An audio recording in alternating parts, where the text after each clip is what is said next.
Hey everyone, welcome to episode 7 of Intercast, Keeping Up with District 5170. I'm Sandy. And I'm Joanna. And I'm Alicia.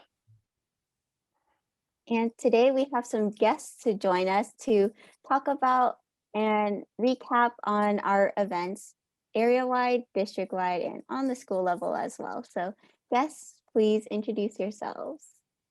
Hey guys, my name is Jenny and I'm a sophomore at Independence High School and I'm a boardie in my home club. Hey guys, I'm Likhitha. I'm a sophomore as well and a board member in my home club, Independence.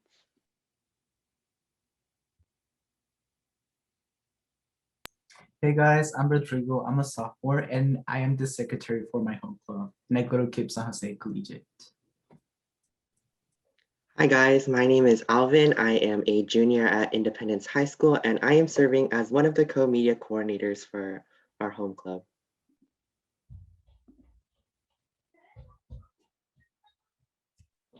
All right, so one of our big events, I guess, was Area 6 held a lot of raffles.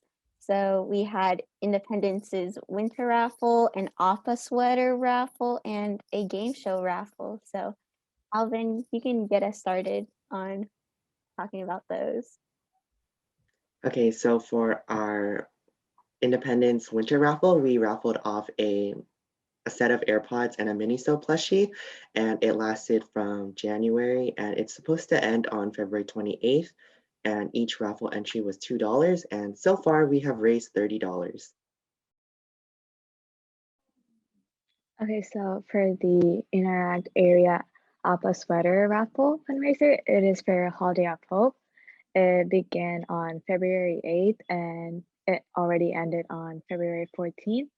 And it was $2 per entry. And I think our community person, Kyler, already chose the 3 winners and they will be known soon.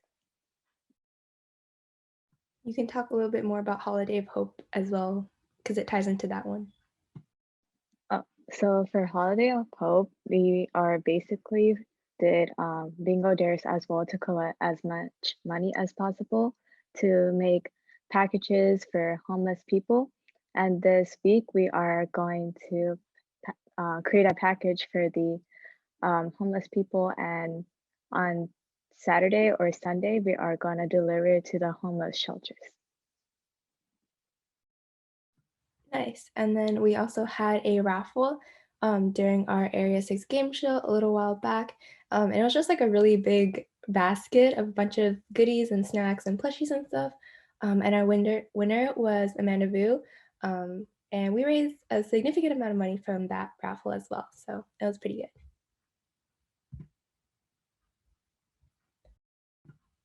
And in addition to the raffles that we've had this year, the district has announced that they're starting their own podcast called Bring to Light, and it's mostly centered around the community and international projects. And one of our project reps is actually with us here today. Her name is Jenny Liu. She's super cool. So Jenny, can you tell us a little bit more about the podcast? Thank you, Joanna, for the cool. I like that. So our Bring to Like podcast is gonna revolve around our projects this year. So our international project, Feeding the Future, we're gonna invite workers from World Food Program, and they're gonna talk to us about some of the projects, Feeding the Future, and our community project, Combating with Care. We're gonna invite workers from United Way Bay Area, and they're gonna talk about the projects a little bit. And the first episode just came out of pretty like last week or like a few weeks before, but you guys should check it out. It's going to have an introduction about our projects and our projects rep, and I'm one of them, so y'all should check it out. So that sounds really cool, and I thought it was really interesting because we actually had the international and community project coordinators, Helen and Adrienne, on our podcast a little while back, and it's so cool to see that they're starting their own podcast where they can get way more in depth about the projects. And this is something that's definitely new this year and will be super interesting, so we highly recommend you check them out. Their first episode has already been released. Okay, so now we can move on to the various events that we've had this year. We had the Area 6 Mario Party game show, and we brought like different we made different like games, for example, like Jeopardy. We also brought like different type of like guessing games for the participants, and the audience was mainly like non-interactors, because we wanted to create kind of like a bigger community of interactors. We also had like a raffle, as Joanna mentioned before. It was like a big basket of many plushies and different types of goodies that people could win. Um, and in addition to that, we also had the district pen pal. So basically what it was is that you filled out a form and about like your different interests that you had, and you got matched with another person that has similar or maybe different interests, so you can maybe meet new people, kind of grow your connections within Interact, and just meet new people, I guess. So yeah. And another district event that District 5170 held was a second semester kickoff. So this was on February 6th, and they had it on Discord, where they played various games that included Kahoot, Jackbox, Scribble.io, and Code Names. And though I wasn't able to attend, I did see the Discord voice channel, and there were a lot of people there, so I'm sure they all had fun. And then, an event that Piedmont Hills had recently was Interheart in the spirit of Valentine's Day. So participants answered questions about um, like how their expression of love, how they show love to others, and just how do they take care of themselves as well. Self-love is also important. So all of their responses were put into really pretty posters and you can check them out on Piedmont Hills Interact Facebook page. Our district also, our project rep, one of our fundraiser was also the Valentine grams. I don't know if you guys bought it, but like for we usually just you could just sign up and RSVP and then buy the gram, and we already delivered it, so it really ended because Valentine's ended, so we had to deliver it before Valentine's, and we hope our grams can just show a little bit love to someone that you're giving it to.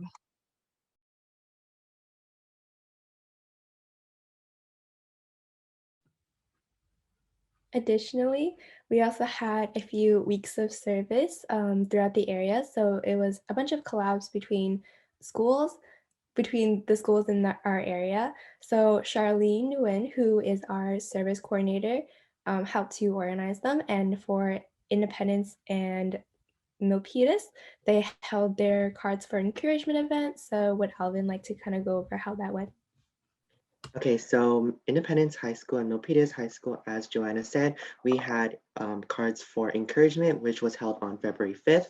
And we basically had like a fun time watching Stephanie Sue have her mukbang. And then we also, while we were watching the mukbang, we were making cards on, like we were typing out like nice messages on the St. Jude's Hospital, like that website. Ooh, that sounds fun. I'm looking forward to Piedmont Hills and KIPP San Jose Collegiate as well. Ours is upcoming. I think after this episode is released, it probably would have already happened. But we have Operation Gratitude, where we are going to handwrite letters to first responders to, I guess, express our gratefulness during this COVID pandemic. And that idea of like just putting on a show while they work on the service activity, I think that's something I'll bring up to my team as well, because that seems fun. All right, and moving on from our weeks of service, we also have another district event, which is UC Davis. So UC Davis is usually a stayover at UC Davis, where interactors get to interact with Rotaractors, which are the college versions of Interact. And last year, Rodrigo was actually an attendee. So do you want to talk about that? Yeah, thank you, Joanna. So I think you guys, if you saw I think the episode that we were together, I did mention a couple of things about UC Davis, but I do want to go more in depth into like what it is and what I've learned from it. So I basically stayed over 2 days. It was like, I think February of 2020 that I stayed over. And it was really fun. Like that was my first experience actually getting out of my house and going into like a dorm, like a sleepover. I would never, like my parents would have never allowed me to do that. So I guess that was my first experience just going out. And I think I've learned a lot. Like you literally get to sit in college classrooms, right? And you get to kind of learn with other interactors about college applications and like different type of financial aids that you can apply, scholarships and other like helpful tips. Like you need that to kind of move forward, you know. So I guess I did learn a couple of things, but besides just like the logistics of like college and like how to apply to it, I also learned how to like build a community. Like I met so many people and I got to meet a lot of college students that were also rotoractors too, right? So it was really fun. Like you get to make a lot of connections in both the professional side and like interactive side, which is, you know, both within. So I guess that's fun. And then at the end, we did have like, we went to the downtown and we got like boba. We like ate with the rotoractors, and it was kind of just like a bonding time, like between the rotoractors and the interactors. So yeah, I guess that's kind of like my insight on it. And we also like, if you go, I know it's like this year is going to be online, but don't get discouraged. Like you're still gonna receive that information even if you like go in person or, you know, go online. Like it's still gonna be the same information and you're still gonna get to talk to a lot of people. Like you're still gonna make connections and learn that information that's so helpful. So I do encourage you to go. And yeah. The deadline for UC Davis this year is actually still upcoming. It's going to be closed on March 5th. So even after this episode is released, you'll still have time to apply. The application process is a bit different this year, where instead of an application process where they have to like filter out people because there's not enough space, it's mostly just an RSVP this year. So it'll be very accommodating to more people. I was gonna say that sounds really cool. And our area, actually our district, we have a letter writing competition. It's starting from February 15th, so it started already to March 31st, and it's a competition. Like no kidding, it's a competition. So all the areas are gonna compete to see who's gonna write the most letters. And for Area 6, we chose the organization Notes for Support, which is to write letters to healthcare workers, and we're gonna write them virtually on a website. So just go to notesforsupport.org, I guess, and then you could click write a note or a virtual letter to like a healthcare worker, and please like take evidence of like pictures and everything and submit it to the Google form. And it's a competition, so of course we want to win, and Area 6 is hot, cool, and like bomb and everything, so definitely want to win, you know. So let's get it, participate. All right, very cool. So now we will move on to Power, which is something that happened actually very recently. So I know a lot of you guys did go to Power and you probably have a lot of awesome experiences to share about the event. I didn't actually get to go myself, but I think it would be very cool if you guys would just talk about any of the topics or the workshops that you attended. You guys can just speak up about whatever you want to and tell us about what you learned. Well, first off, if you don't know what POWER is, it stands for President's Winter Retreat. And typically it would be at Walden West, which is where probably most of you went to science camp in 5th grade. So it's like a campsite with cabins and everything. So you would stay there for about a weekend. And typically the people that go to POWER are officers that have shown a particularly strong interest in leadership or wanting to become club president. So they're nominated by their club presidents to attend. And when you go there, you'll be able to meet a lot of other passionate interactors from all over the district, which is pretty big. The district basically covers a big chunk of the Bay Area. So you get to meet a lot of really cool people, including district council, which is the district officer board kind of, and you attend workshops and everything. This year it was all online, and it was over a platform called Gather. And so we transitioned in and out of Zoom calls and Gather all weekend, but it was actually really, really fun. And don't discredit online events, because online events can be super awesome. Power was a really great experience for me, at least, and hopefully other people. But yeah, would any of you like to share your thoughts and feelings about Power? How are you feeling? I guess I felt really good going to Power. I got to see our big boss, so our area director, Caitlin, 24/7 during that time. And I just talked to her, and yeah, I got to know her better, which is really nice. I really liked the workshop that was given. And one of my favorite workshops was actually the It's an AD for Me, but I think they changed the name for it. But that workshop was really fun because you kind of had to really show your leadership side in that workshop, and you're gonna have to, like, one of our problems was to prepare pre-FLC, the venue, the stay, and the schedule and everything. And they threw us like a curveball where we had to like figure out what to do after that curveball. And I think that was really fun because it really like challenged us to become better leaders and how we could handle those situations in real life. So I think that was really nice. And I really like the pizzeria workshop too. You just cut, you just got paper and you just cut. It was kind of like a management kind of thing where one of the, you get your partnered up. One of them was a chef with a nice eyebrows and mustache, and another one was the manager where like they were trying to like, the manager gives the direction to the chef, and it really shows like who's more hands-on into kind of leadership kind of thing, and who's more like the giving directions one. So I really liked those, and it was really fun. That was my experience. Yeah, same with me. Like my experience was really fun because like I didn't really have anyone in my family. It was like I'm the only one from Area 6, but it was still good because I get to meet new people from different areas, and it was really bomb, like good experience.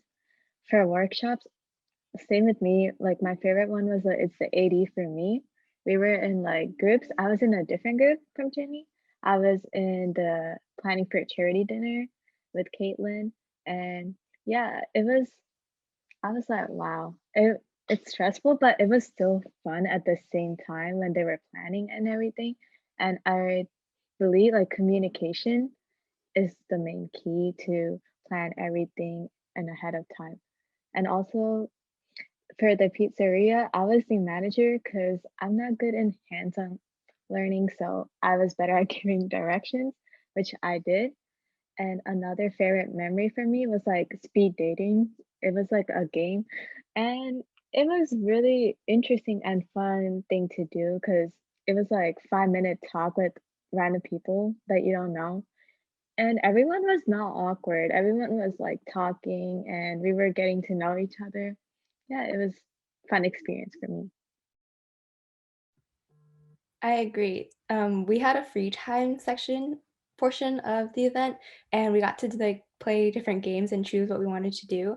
And one of the games was speed dating. And honestly, I feel like that was one of my favorite parts of the weekend because you got to go through really, really fast rounds with people, and then they would like come in and out of the Zoom calls without really any warning. So you would just be in the middle of your sentence, and then they would get cut off and disappear. So that's pretty fun. And I liked how you got to talk to people one-on-one because that's definitely something that you kind of miss out on when you're online. But having that one-on-one conversations with a bunch of different people was so fun. And everyone's so cool and nice and interesting. So yeah. Yeah, I can also give a little like my experience. I'm not gonna lie, at first I was a little bit nervous and I guess not hopeful because it was going to be online and I was hoping for it to be like in person. But then when I got there, like so like there was just like a big community of people there gathered, and even if it was online, like you could talk one-on-one to people, like it didn't matter if you were not in person. Like there were so many activities, like there were so many people to talk to, like you could literally like go places, right, and play mini games with others. But I think like what I really liked, and it was like mostly like the workshop part of Power, was like my third workshop, which was like the DIY project. So the art of transforming cause into action. So the what's it called, the project and community, the project international and community uh, coordinators, they gave that workshop, and I really like that because you could create your own project. Like it was from ground up, like you chose the organization, right? You chose like, oh, first you chose like the problem. So we got international, but we had to make like a project for an international problem that we cared about, right? And we got climate change. So then what are we gonna do with climate change, right? So first we said like, okay, so why should we care about climate change? Like, how is it impacting us? Like, why is it so bad, right? And then afterwards, it was like, what's an organization that's gonna help this problem? And then we chose, well, yeah, it was a long time, but we chose these organizations that really fit, like that really like we saw how it was gonna make an impact, like just by looking at it and seeing like its past like helpful impacts. Like we saw that if we partnered up with this organization, it was gonna be really beneficial. So like you just kind of get to see like the thinking behind choosing a project, behind seeing what organization fits better for all our donations, for all volunteer hours to go to. So I think that really changed the way that I saw the projects in a way, you know. And another workshop that I really like was the AD assembles. I think Joanna was there with me. So basically we got to create like this charity dinner, right? And they threw her balls at us. So basically they said like, oh, what if like the venue, what if someone chose the, like a similar theme as your like area, right? And we chose like Nemo, Finding Nemo. Then we were like, okay, maybe we can like switch it up to Up, and we'll still keep like our preparations, you know, like we're not gonna switch everything. And that was kind of similar to the venue, like, oh, what if, you know, your venue is not available? Oh, then, you know, we're gonna like look for another venue but still keep the theme, you know, because it's gonna be easier.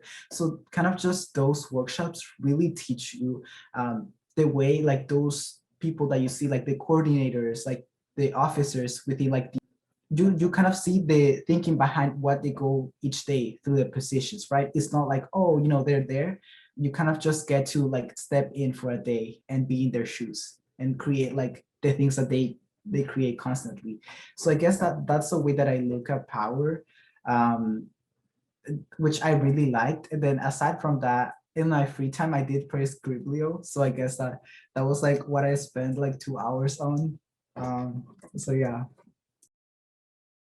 Okay, so for Power for me, it was like very exciting and fun because you really get to meet like new people. Because in my cabin, like I literally met people from like I don't know what I was expecting, but I literally did not see anyone from Area 6. Like I would see people from like Oakland or like Pleasanton, and it was like it's just very like interesting, and like you can keep your options open and just meet new people. And the same thing goes for like families and the whole investigation. Like there was like a crime investigation of stealing the gem of power, and you meet more people from other areas and you have to collaborate with them. So it was like a really nice bonding experience. And then as for the workshops, everybody in this Zoom call, I'm guessing, went to the area director ones and like project planning, but I went to the like publications ones and the digital media, and they really give you like helpful tips on like graphic design and other photography and graphic mediums. And they also just give you, they answered questions about their positions. So it was like very eye-opening. And then for, I had to make like a flyer in like 15 minutes, but I was like bursted with like creativity during that 15 minutes. And then, yeah, and then for free time, I went to the mukbang and karaoke Zoom. So like, it reminded me of like our home club, how we sometimes do karaoke. So it was like a very nice, positive experience. Now that we've heard so much about our workshops, it seems like a lot of people experienced the area director one where you got thrown a curveball and you had to deal with it. So for our little little game portion today, we're going to be doing another simulation. Yay. So basically, you are all going to be given the same prompt overall. So everyone is going to be imagining that you are doing a group project. What? Oh, everyone is going to be doing a group project, and it's going to be a history project that you have to present in school. Okay, so each one of you will be given 1 or 2 curveballs that you have to kind of dig your way out of, I guess. Okay, would someone like to go first to volunteer to have a curveball thrown at them? I can go first. So, Rodrigo, you and your team have been working on your project and you've been doing pretty well. But as it turns out, the deadline is actually in 3 days, and all of you somehow read it wrong on the board, and you're not even halfway done with your project yet. What do you do? First of all, I will meet with my team so I can like catch everyone up and tell them like the deadline is that specific day, and then I will try to get it done by that time. But if it's like really impossible, like we have so much work and we cannot get it done by that day, I will just get an extension because I know I'm not gonna turn in something that is really bad and like get a bad score on it. Like I would prefer get an extension, let my teacher know that we're not doing well and we read it wrong, like explain the situation, and then with like 2 to 3 like day extension, we can do a better job in it. So yeah. I could go next. Jenny, you are trying to communicate with your group, but everyone is always being like, oh, I already did my part. Yeah, I'm done with it. I'm finished. Or I'm going to get to it soon. I'll do it after dinner. But everyone actually turned out to be lying. And when you check, no one has done anything and the doc is completely blank. So now no one is willing to admit that they have not done their work. And at this point, you're kind of afraid to ask. So how do you manage that? I guess the only way is to, since it's like virtually, I guess the best way would be to set up Zoom right now, and then you kind of I guess it's gonna be hard for them to admit because I don't want to like pressure them to admit like how like they're not doing it, but I think they know in heart that they're not doing it, and it shows evidence right there. It's empty. So I guess the only way is to talk it out with them and do it together. So the problem was that the work was split, so everybody was just doing it individually. But I guess the main part is to just try to do it together now and grind it all the way, and then just trying to get things done. Just sit at home and try to get things done. I guess I think that's the only way to do it together. So I can look at them and know that they're actually doing stuff. I can kind of like monitor them in a way. So that's how I'll solve the problem. Okay, you and your monitoring skills. All right. Next, Alvin, you are working on a project and 2 of the members in your team have gotten into several disagreements at this point, and now they're kind of just refusing to cooperate at all and they're not really communicating. So how would you deal with that? To deal with like conflicts within a team, I would like talk to those people individually and just like point out like, hey, we all have our own disagreements, but we need to get things done. And like it's more of like how a team is like a more professional environment, like where we set aside our differences for a goal that we're reaching towards. In this case, it's finishing a history project. And like people, yeah, of course people get into conflicts, but we need to like find a way to just get things done and set aside our differences. And then for Likhitha, someone in your team is being quite negative and turning down every idea, and they're not being kind about it. So how would you deal with them and their negativity? Because they're kind of hindering on the progress of the group a little bit. Okay, so since it's history, I guess everyone has like different feelings towards like the work of it. So first, I would like when they don't like the ideas, I would like to know like the reason why they don't agree. So if it's like a valid reason, then we could change it. And I would like to also know their ideas as well, like what they want to implement in that project. But if they don't have any ideas or they're just don't like the ideas without any reason, then we can do like a democracy, like the majority wins the idea. So at least we could get something done, try to like also tell them why, explain them why that idea is good and how we could actually get a better score than we would think it is. Nice. Do we want to go through a second round with everybody, or do we want Sandy and Alicia and I to also go through it? What do you guys think? You guys could go through it too. Yeah. Okay, I'll give one to Alicia. Okay, so Alicia, you are doing your presentation and the person who is next to present, their slide comes up, but they seem to have forgotten that it's their turn to present the slide. And now your group has just been kind of standing in front of the class for a really long time in silence, and everyone's just looking at you guys and you don't know what to do. So now it's kind of getting a little bit awkward. How would you fix that?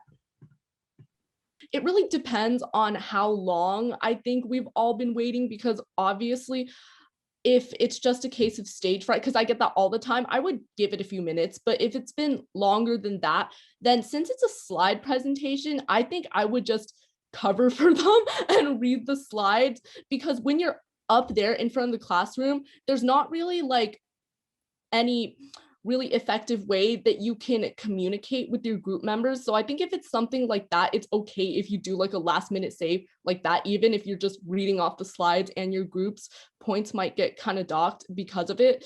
But I guess after the whole thing happens, I would definitely go to my group and try to sort things out with them and see why they didn't memorize their slides or maybe had stage fright. Like if it's a problem like that, then if we have future group projects, then we can work on it. But yeah, that's what I would do.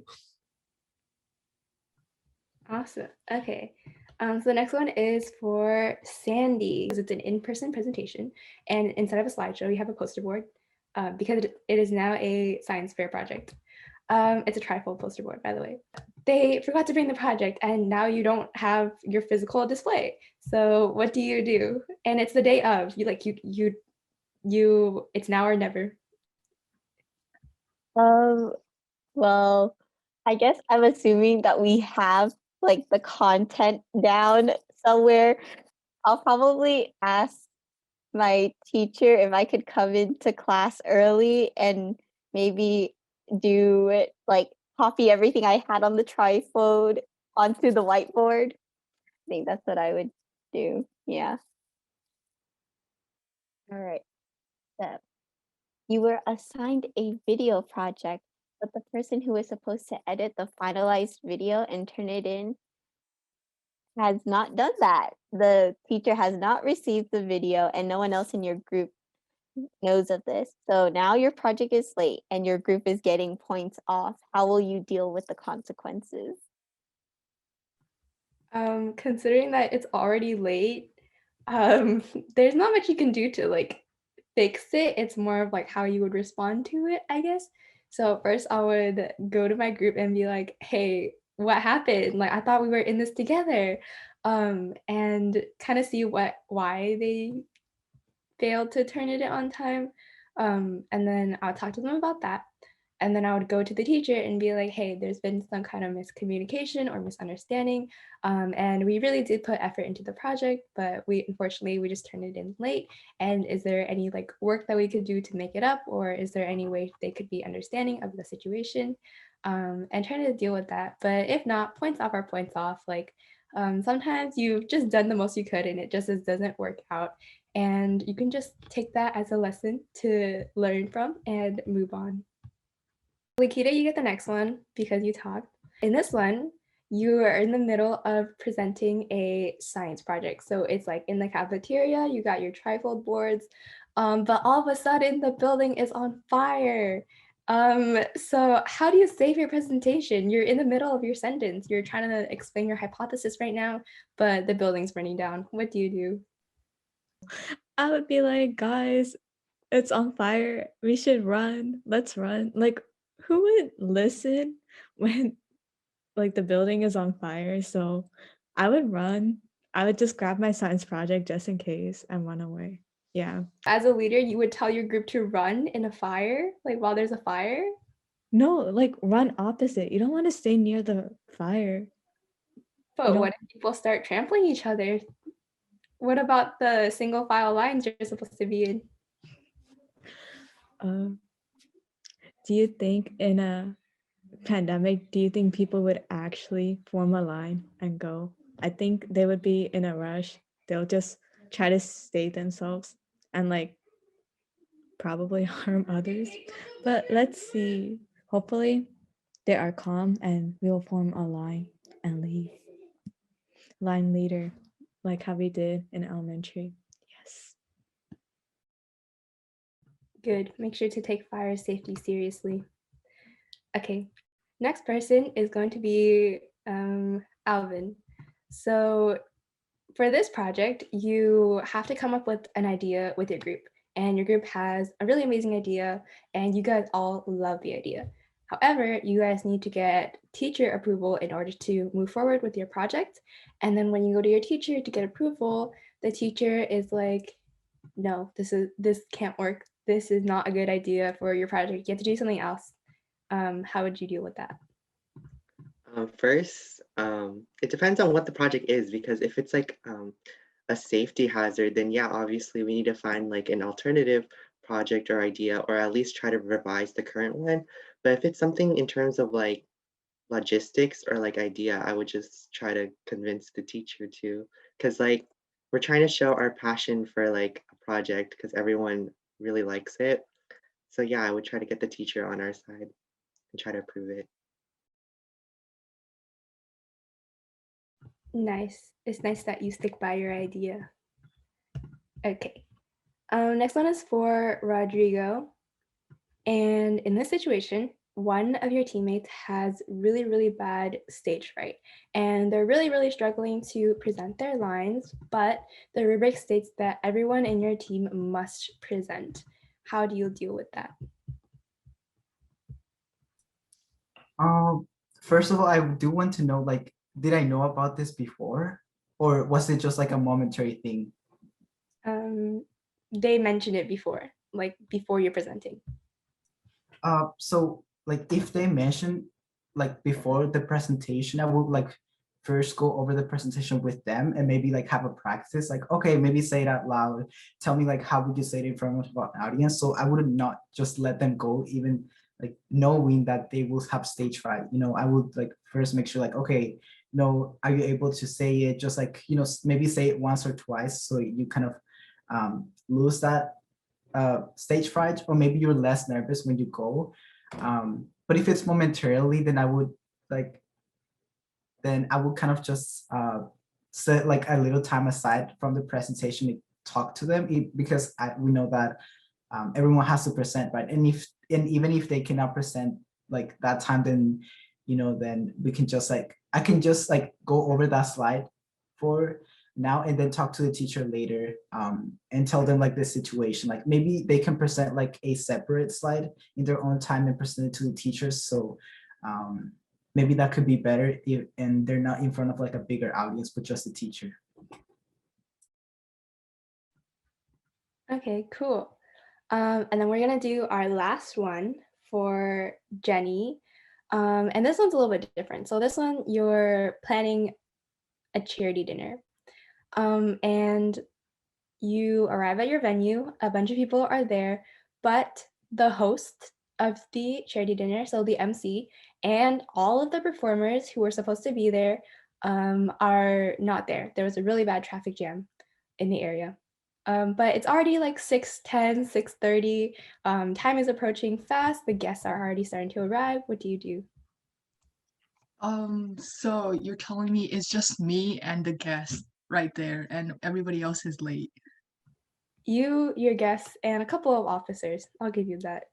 Okay. Of course, during that time, me and the other officers, we just gotta go wild and do the MC performing thing ourselves, just to entertain them a little bit at first, and then just like get them all hyped up a little bit, and then instead using that as like the traffic jam as like an advantage, we could make them as a surprise. So they just come out of nowhere and they just start doing their dings. Everybody's like, OMG, that kind of thing. And then yeah, I think you just gotta handle the situation.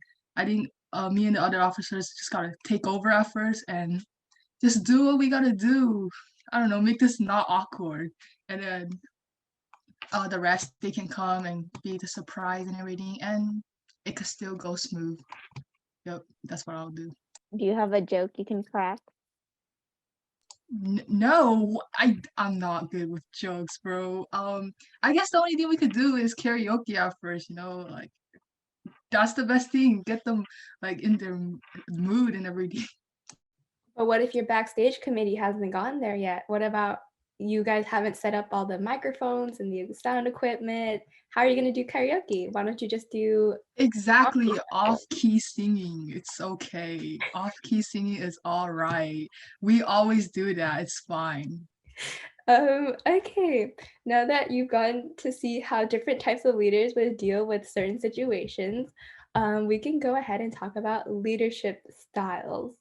So, of course, everyone here is unique to themselves, and there are a variety of leadership styles that people can fall under. So let's take a look and see how those kind of correlate with each other.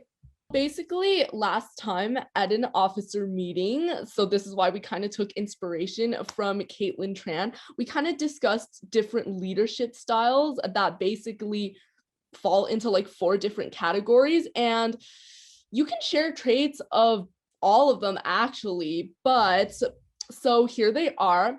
So you basically refer to them as north, south, east, and west, and north and west go together, and south and east also go together, I think. So basically, north is like the assertive, like the go-getter type, like, you set deadlines and you're really ambitious and you're just like, oh, I gotta do this thing. And then south is like the nice mediator type, and basically what you're focused on is that all of your group members get along and there is harmony within a group. And if you're east, you're like a visionary. You're like really focused on like broad ideas that can like really improve the environment like in a community, but then sometimes you kind of get burnt out. And then if you're west, you're like really analytical, bro. You consider like all aspects of everything, and you're like really logical and kind of data focused. So there are a lot of benefits and drawbacks to each type, but of course they're all unique. So if you guys want to start sharing some of your experiences with having a certain leadership style, then you guys can go ahead. Okay, so I think this is kind of unusual, but I would consider myself north and east. I know they don't go together, but let me explain why. So I feel like my styles of leadership are not very consistent. I am a person who maybe one week is going to be like, we have to make this deadline. We have to make this like, we have to make in this period of time, we have to work, right? And we have to like, like I need like specific tasks, not something broad. Like I can be that type of person, but then I can also be the type of person where they're like, okay, let's take it chill, like this idea can develop into something more, but let's take like baby steps. Like I feel like I am both of them because maybe it kind of depends on the way that I'm feeling, or the way that like, life affects me. And I know some people are like very persistent in the way they like act or like lead a team, but like for me, it kind of changes in a way. So I can also be either north or east, and then some like qualities of like south and west. But I think I do correlate with those, with north and east the most. Are there any specific instances or examples that you think your north or east traits have kind of been on display?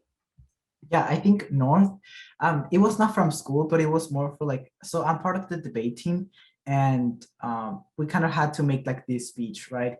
And we had to make like we decided to make like speech instead of like actual debating with partners. And I was a little bit more chill about it. Like my partner was like pressuring, like not pressuring, but she was putting like more deadlines than I was. So I was like more laid back because I was like, okay, it's a speech. We don't need to take a lot of time, so I was just chill. But when it came time for this speech, I was rushing. I was like, oh my God, we have to make this speech. And then at the end of the day, it just ended up like not a mess, but I just didn't like the result. So I guess I did not manage my time well, and I was not the leader that I wanted to be, right? But it's just the way that I acted at that moment.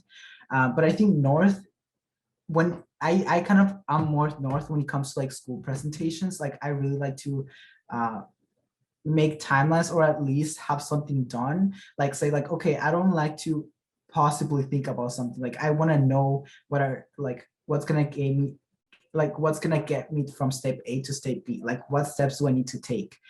Because like that moment of uncertainty kind of like affects me, and that just I just like think about that when it comes to school, because I, you know, like grades and like expectations. But when it's something like extracurriculars, I kind of like, I'm more chill because I know I'm doing something that I like, and I can like be more chill. But sometimes it kind of affects me too. So yeah. I could go next. So I looked at it and thought about it. I think I'm a North and a South. It's kind of weird. I don't think they fit either way anyway, but I think I am both. North because I like the way how it says just do it. I'll do it. What is stopping us? I like the thing where um everybody's like, oh my gosh, wait, how do we do this? I was like, just do it. It's not like too hard. I'm kind of aggressive on that a little bit. And I really like enjoying the challenges, taking risks because they're fun and it's really a like ambitious kind of thing. And South, it's because I think it's ideally easier if you work as a team and you're able to split the work correctly. Just like our game shows, we made committees for them, which I really liked because everybody can do a part and we're all part of it and all we're doing stuff. So everybody can feel like there's doing stuff because some of us can feel left out if they're not doing anything. So I really like giving others work too, even though it's like maybe really like they don't want to do the work, but like it's easier for me if I just give them some work too. So it can vary.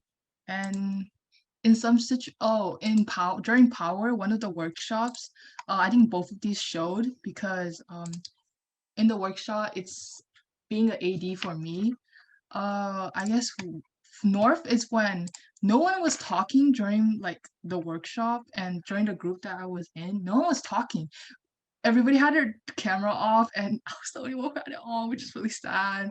And then I guess I was like, oh, let's do it because we're running out of time anyway. So I just started kind of like guiding them and then like asking them for their opinions of where the venue should be, what date it should be, what the theme should be too. So I guess I like I just like being like kind of in control in a way, but not always because I like having a leadership like spot of like doing stuff, but I want someone else to help me at the same time.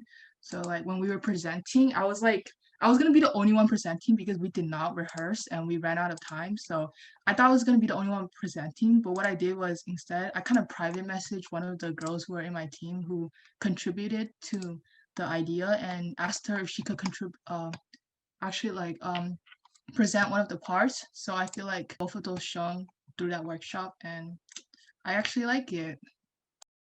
Honestly, looking at these, I think I'm everything besides West because I don't think West really suits me.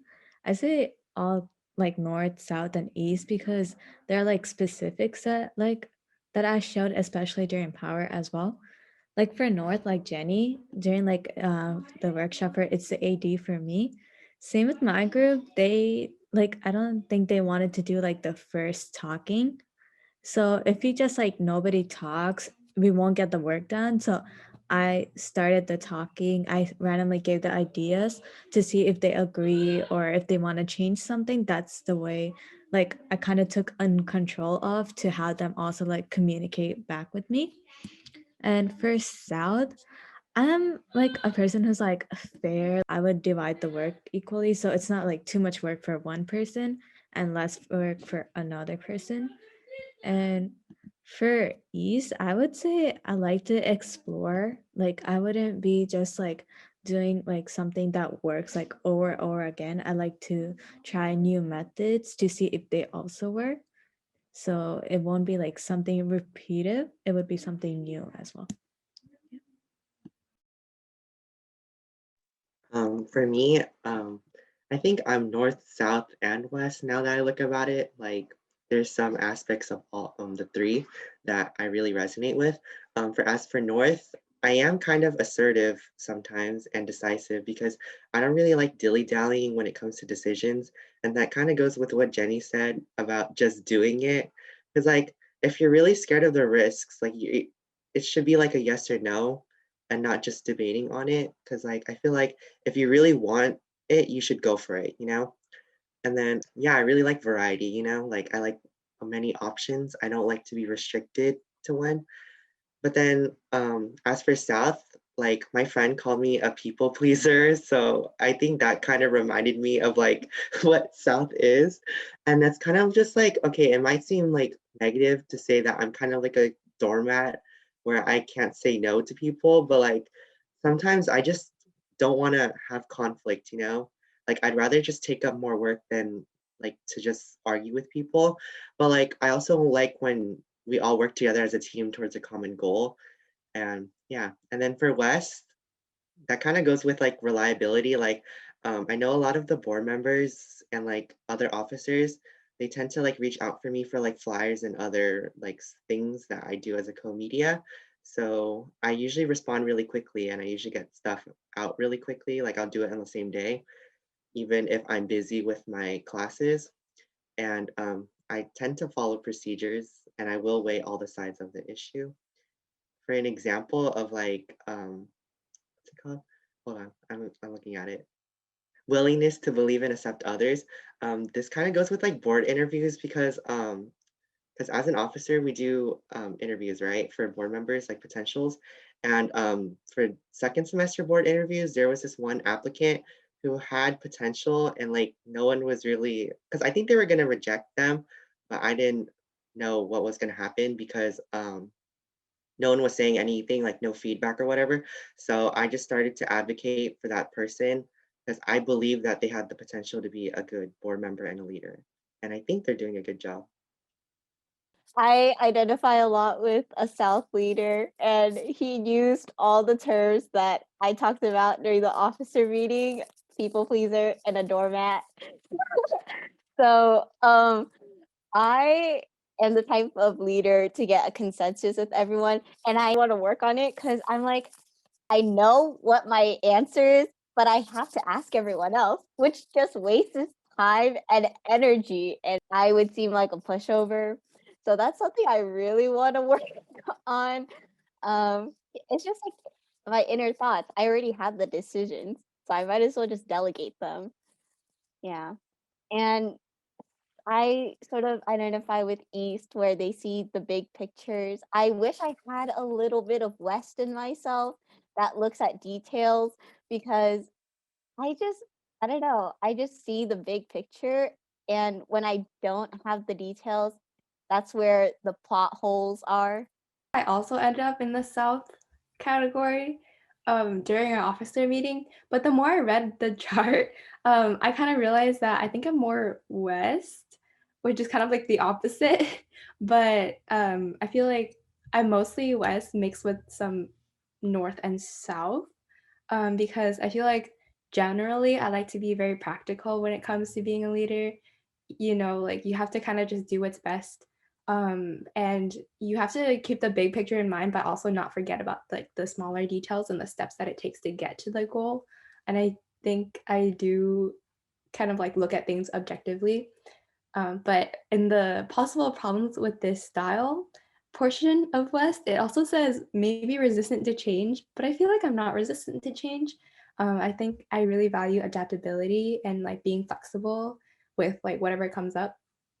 I feel like I'm kind of all of the leadership styles. Like it varies based on the situation that I'm in, but like in clubs, I'm mostly South and East. I used to be like a really extreme people pleaser. I think it got better like over the years, but it's still like there because I have been the person who like hasn't really like done any work in a project, and then like when people ask me about it, I'd get like super anxious, and I didn't want to cause that kind of conflict, like you guys said before, in people. So I would just like leave them alone. But then sometimes like they wouldn't get back to me because I guess they're also scared of like what I would say. And then I don't say anything to people either. And then this is when I assign people stuff. So then, yeah, that kind of causes problems. And I'm trying to fix that and get to a point where I can like ask for updates without like me feeling bad about doing that.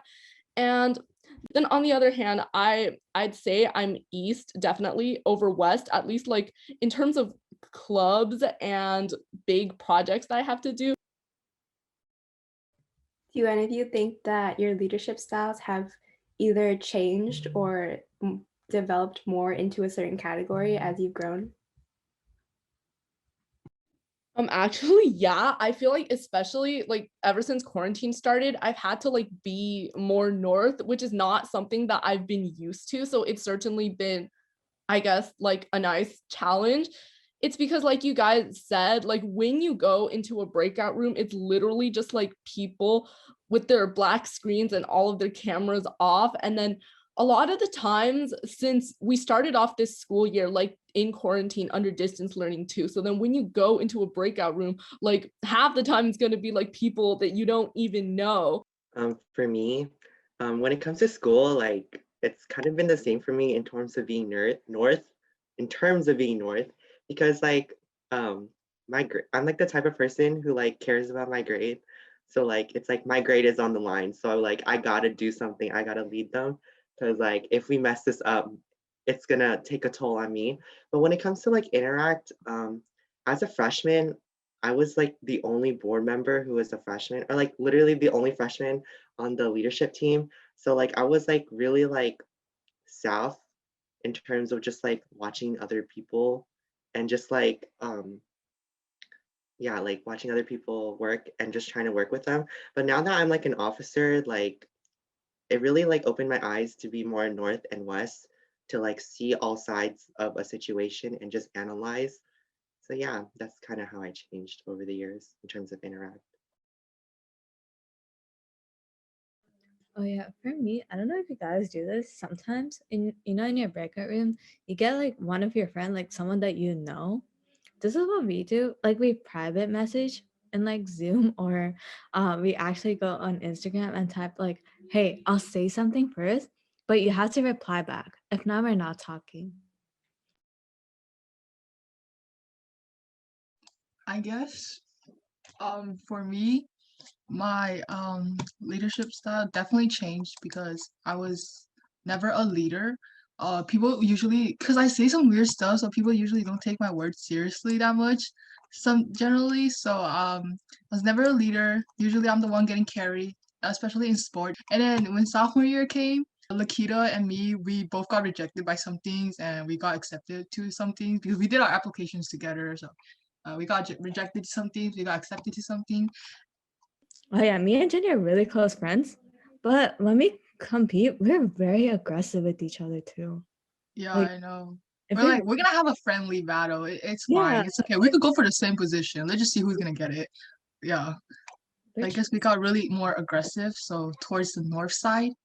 So we really hope that you guys liked hearing about all of the events that are going on in the district and also Area 6, because it's really nice to see what people are up to these days. And if you couldn't get enough of those events, be sure to stay on the lookout for inspirational awards and Make Your Pirate Muwato Quack, which are going to be events that are in PHHS only. And yeah, this is also just a friendly reminder to be active in your local school clubs, the area, and the district. So again, we thank you for watching our episode, and we're gonna sign off for now. Bye, everyone. Bye, guys. Bye. Bye, guys. Bye, guys. Bye, guys. Bye, everyone.